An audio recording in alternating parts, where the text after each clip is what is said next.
모차르트의 클라리넷 협주곡은 모차르트의 생애 마지막 협주곡이라고 말씀을 드렸지요. 1악장 알레그로는 빠르게 연주하는 부분이었습니다. 그리고 지난주 2악장 아다지오는 느리게 연주하는 부분이었습니다. 느리게 연주하는 게 오히려 더 어렵다, 그런 말씀도 함께 나누었죠. 그리고 오늘은 마지막 3악장 론도 알레그로, 시작. 론도 알레그로. 이건 가볍고 쾌활하게 연주한다, 그런 뜻입니다. 여기서 론도라는 말은 이 작품의 주제가 3군데 정도 삽입이 되면서 계속 주제가 반복이 되는 거예요. 이 론도는 물 흐르듯이 가벼우면서도 아주 쾌활합니다. 여러분들이 실제로 저작권 때문에 지금 연주하는 모습을 틀어드리는 못하지만 한번 설교 후에 모차르트의 클라리넷 협주곡을 들어보시면 좋겠습니다. 유튜브에 들어가시면 마지막 3악장이 너무너무 정말 물 흐르듯이 가볍고 쾌활하게 연주가 되고 있다는 것을 아실 수 있을 것입니다. 이 론도 형식은 협주곡에서 마지막 악장에 주로 쓰입니다. 그렇게 보니까 모차르트의 클라리넷 협주곡인 이 마지막 3악장도 매우 가볍고 쾌활하게 그리고 화려하게 마무리를 짓고 있습니다. 그렇다면 70주년 모차르트의 클라리넷 협주곡 3악장처럼 우리 대전 장로교회가 가볍고 쾌활하게 사랑의 협주곡을 함께 협주하면서 인생의 마무리를 지으려면 어떻게 해야 할까요? 모든 것은 다 패할 날이 온다라는 것을 아는 것입니다.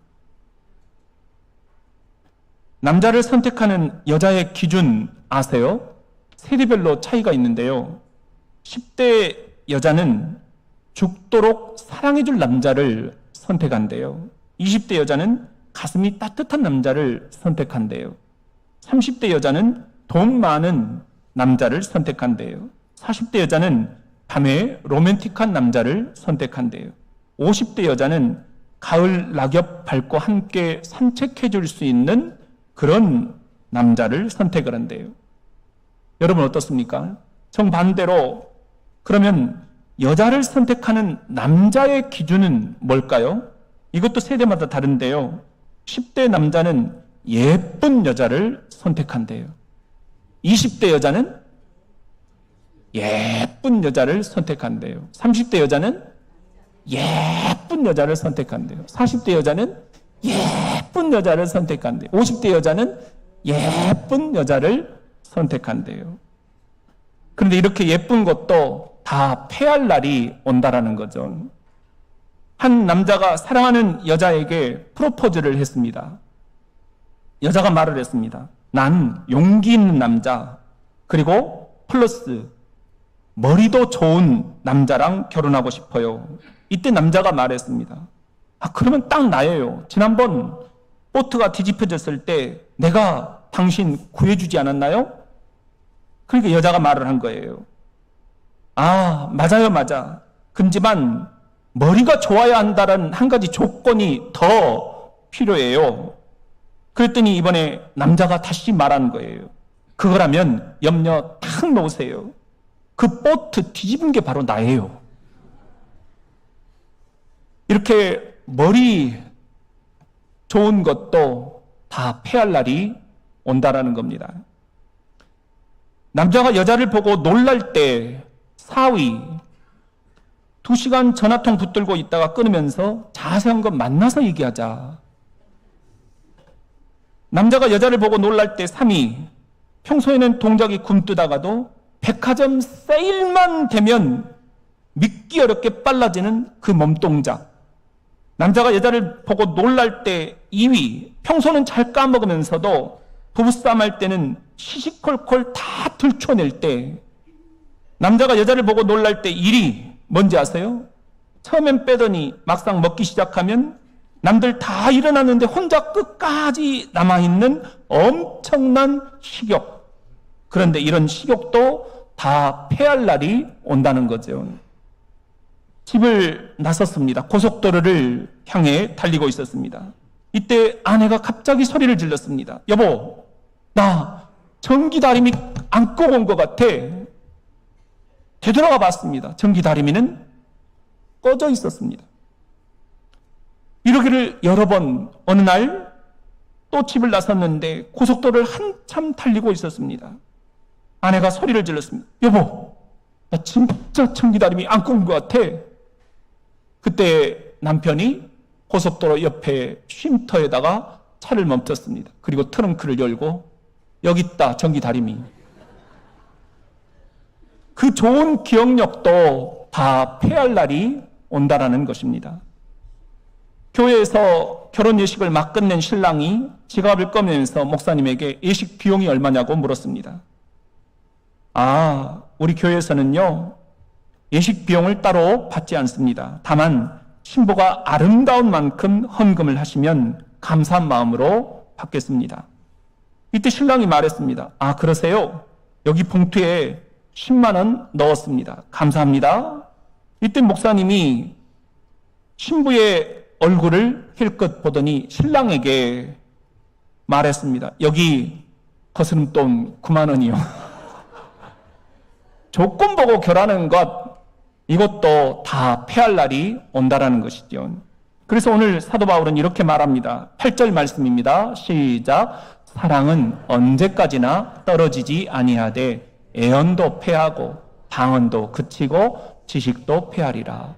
우리가 지난 2주간 애언을 사모하라, 방언도 사모하라, 하나님에 대한 영적인 지식도 사모하라. 다 이게 은사다 얘기했잖아요. 그런데 이 좋은 것들도 다 패할 날이 온다는 거예요. 근데 언제까지나 패하지 않고 떨어지지 않는 것이 있으니 곧 사랑이다. 여기서 말하는 사랑은 아가페 사랑, 곧 하나님께만 쓰는 사랑, 하나님의 사랑을 이야기하고 있다는 거예요. 세상의 모든 것은 다 패하는데, 없어지는데 하나님의 사랑만은 언제까지나 떨어지지 않는다. 이 하나님 사랑이 극적으로 표현되고 있는 게 바로 이 십자가, 예수 그리스도의 죽음 사건이라는 것이죠. 이것이 오늘 주님이 주시는 복음입니다. 믿으시면 아멘. 모차르트의 클라리넷 협주곡 3악장 론도 알레그로, 가볍고 쾌활하게. 여러분, 우리의 인생도 이렇게 끝이 나면 얼마나 좋을까요? 너무 우리가 심각하게 살아가고 있지는 않은지, 너무 우리가 복잡하게 생각하고 있지는 않은지, 인생의 마지막 순간 모든 것은 사라질 것입니다. 패할 날이 올 것입니다. 그 좋은 애언도 방언도 지식도 패할 날이 온다는데, 우리가 갖고 있는 이 모든 소유물들은 다 사라질 것입니다. 부질없는 것들이 될 것입니다.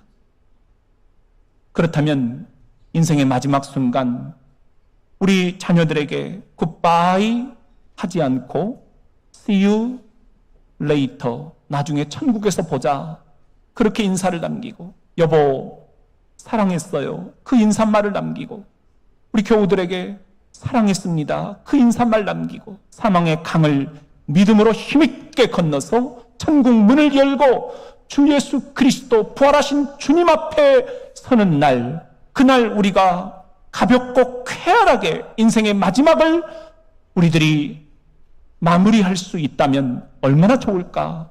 이렇게 인생의 마지막을 가볍고 쾌활하게 마무리할 수 있으려면 어떻게 해야 될까? 이 세상에서 부질없는 것, 사라질 것, 영원하지 않은 것, 그리고 언젠가는 다 패할 날이 있을 것들, 이런 것들에 대해서는 우리가 다 내려놓고 언제까지나 사라지지 않을 것, 영원 불변할 것, 하나님의 사랑, 아가페 사랑, 이 십자가에 드러나 있는 예수 그리스도의 참 사랑만 붙잡고 살아가야 되지 않겠는가? 70주년 우리 대전 장로교회도 이렇게 우리가 언젠가는 패하여질 것들에 연연해 하지 않고 언제까지나 떨어지지 않을 것, 예수 그리스도의 십자가 참 사랑, 하나님의 아가페 참 사랑만 붙잡고 모차르트의 클라리넷 협주곡 3악장처럼 주님, 저 인생을 이렇게 가볍게 쾌활하게 살 수 있도록, 마무리할 수 있도록 해주셔서 감사합니다. 우리 그렇게 우리 교회도 이 사랑의 협주곡, 사랑의 콘체르토를 가볍고 쾌활하게 함께 협주하면서 인생을 잘 마무리해 갈 수 있기를 주 예수 그리스도의 이름으로 축원합니다.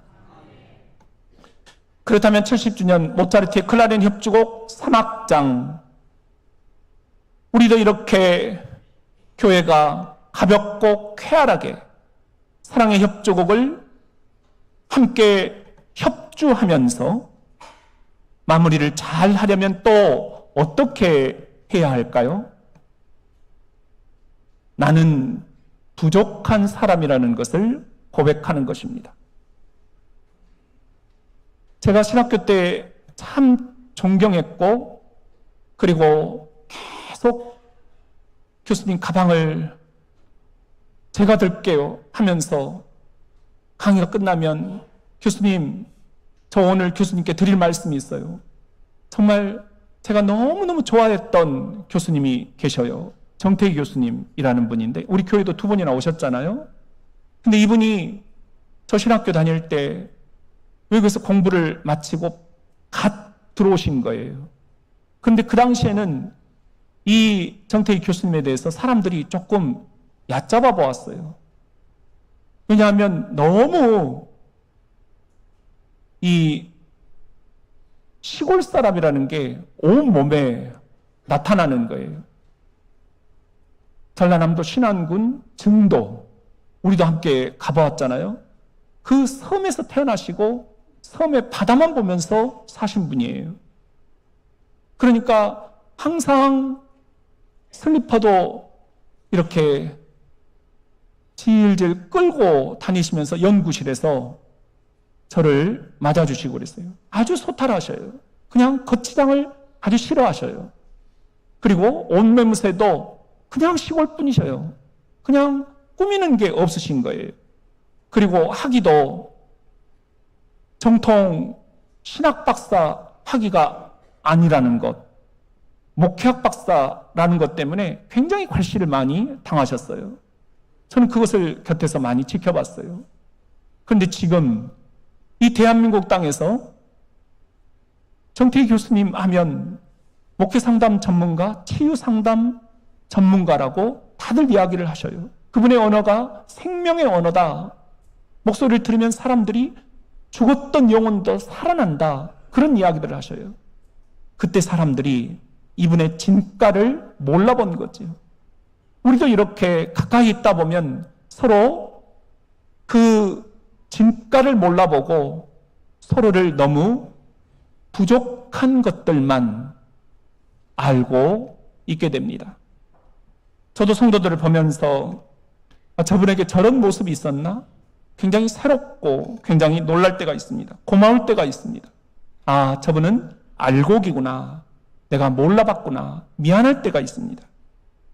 이것이 저의 한계입니다. 이것이 우리 인간의 한계입니다.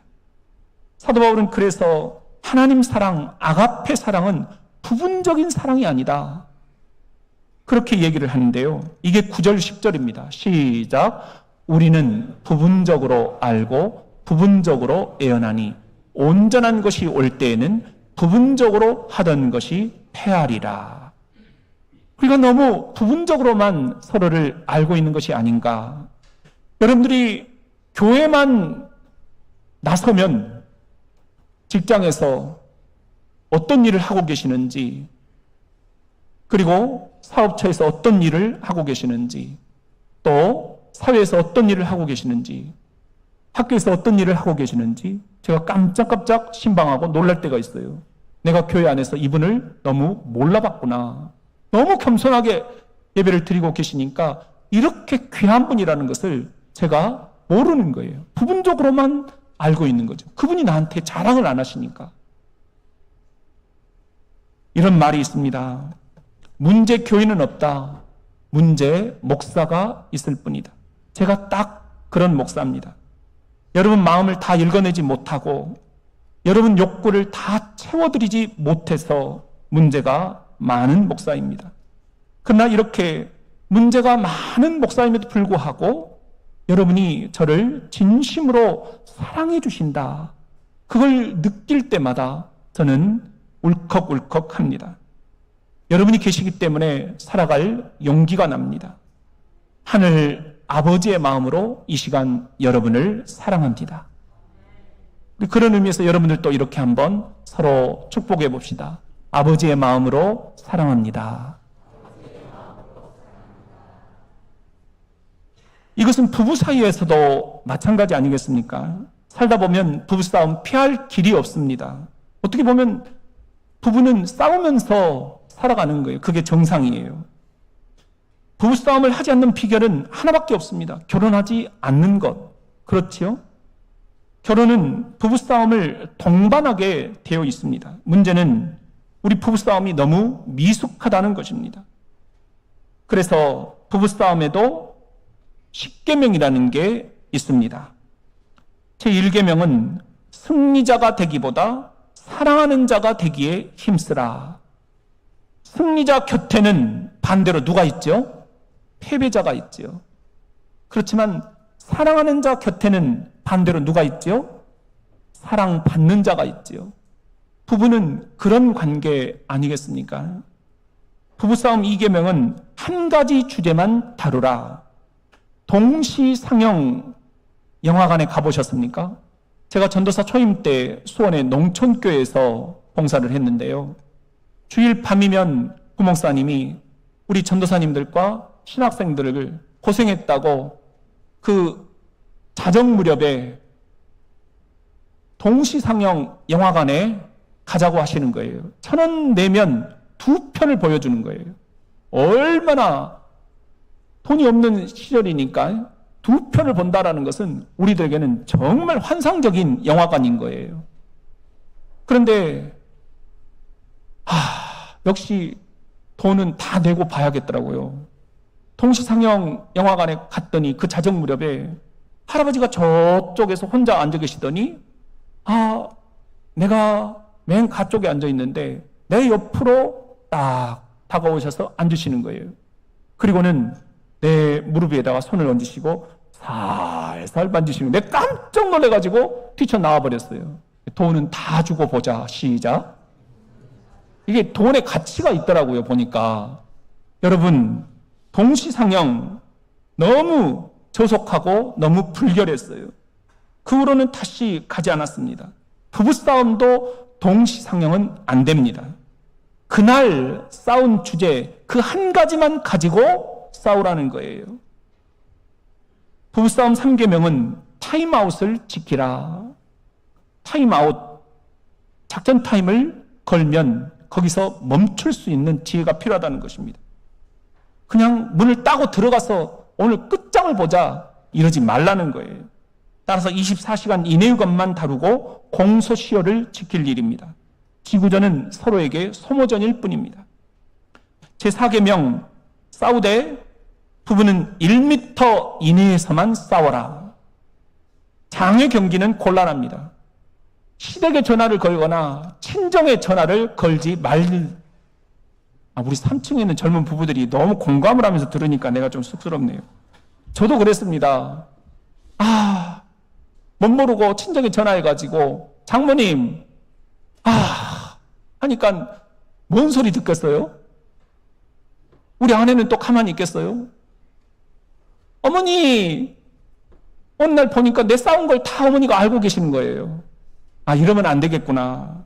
결국은 내가 지혜가 필요하구나. 부부싸움 5계명 미봉책으로 끝내지 말라. 임시 휴전은 곤란합니다. 끝 마무리를 잘해야 합니다. 부부싸움 6계명 제3자를 개입시키지 말라. 누구 탓으로 돌리거나 다른 사람을 끌어들이는 경우에 싸움은 더 커진다는 것입니다. 7계명 인격 모독은 피하라. 약점이라는 게 사람마다 다 있죠. 남편도 아내도 완벽할 수는 없습니다. 어떤 경우에도 이 약점을 비집고 들어가서 확인하기 위해서 그렇게 싸워서는 안 된다라는 것이죠. 문제 있는 사람으로 남편과 아내를 볼 것이 아니라 이 남편과 내게 주신 이 아내의 문제를 우리가 영적으로 분별하면서 이래서 하나님이 나를 도와주라고 짝을 맺어주셨구나. 이게 하나님이 주신 지혜가 아니겠습니까?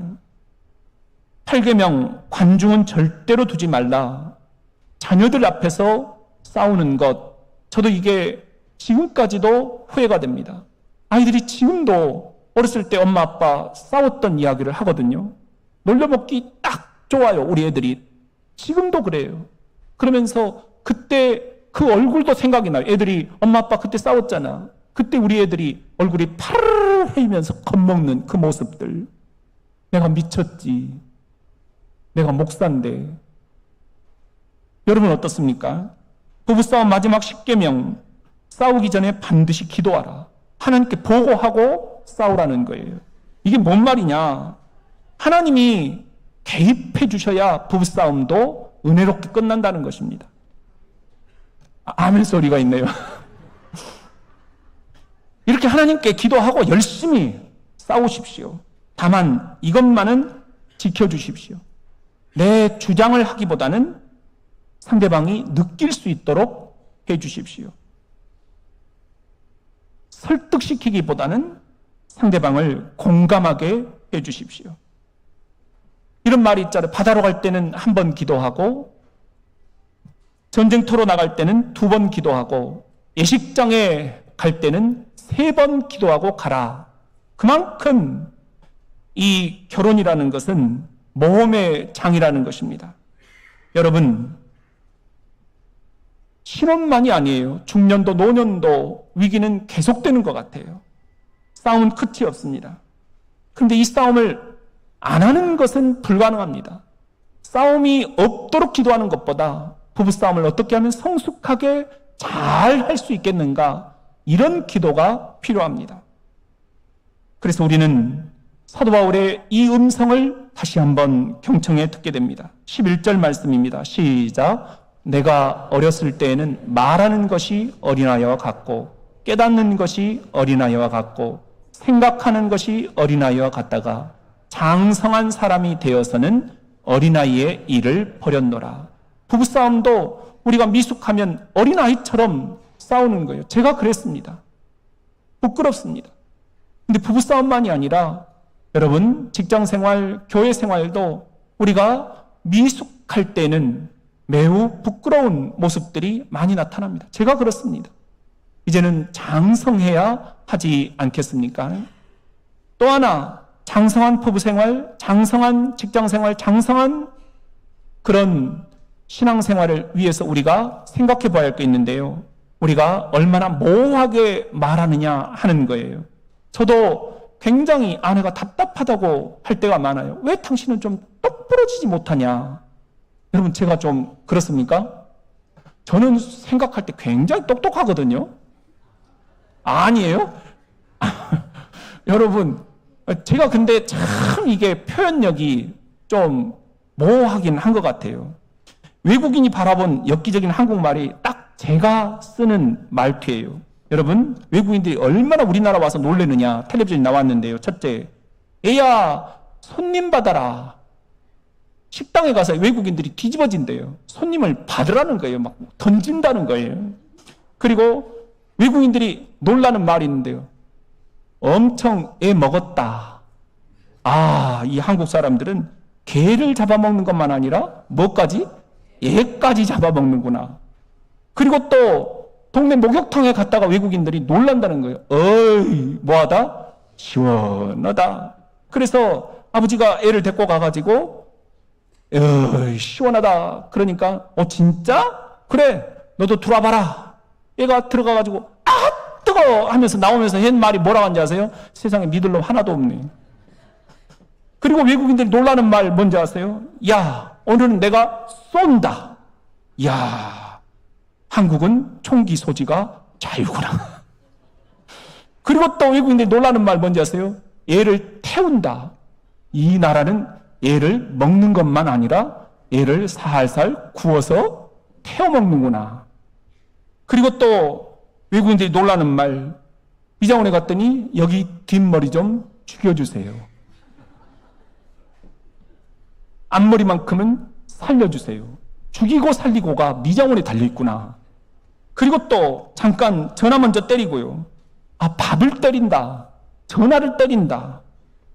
폭력범들이 한국에는 많구나. 그리고 또 외국인들이 놀라는 말 뭔지 아세요? 다 훔쳤냐? 식당 주인이 종업원한테 하는 말, 다 훔쳤냐? 예, 다 훔쳤습니다. 그래, 잘했다, 쉬어라. 훔치고 칭찬받는 나라구나. 여러분, 우리가 이렇게 부부 생활에 왜 위기가 올까? 선명한 의사소통이 안 되기 때문 아닐까? 왜 우리가 직장 생활, 교회 생활에 위기가 올까? 선명한 의사소통이 안 돼서 아닐까? 그래서 사도 바울은 이렇게 얘기를 합니다. 12절입니다. 시작. 우리가 지금은 거울로 보는 것 같이 희미하나 그때에는 얼굴과 얼굴을 대하여 볼 것이요. 지금은 내가 부분적으로 아나 그때에는 주께서 나를 아신 것 같이 내가 온전히 알리라. 우리가 미숙하면 부부 싸움도 또 직장 생활도 교회 생활도 정말 거울로 보는 것 같이 희미한 그런 의사소통을 하게 된다는 거예요.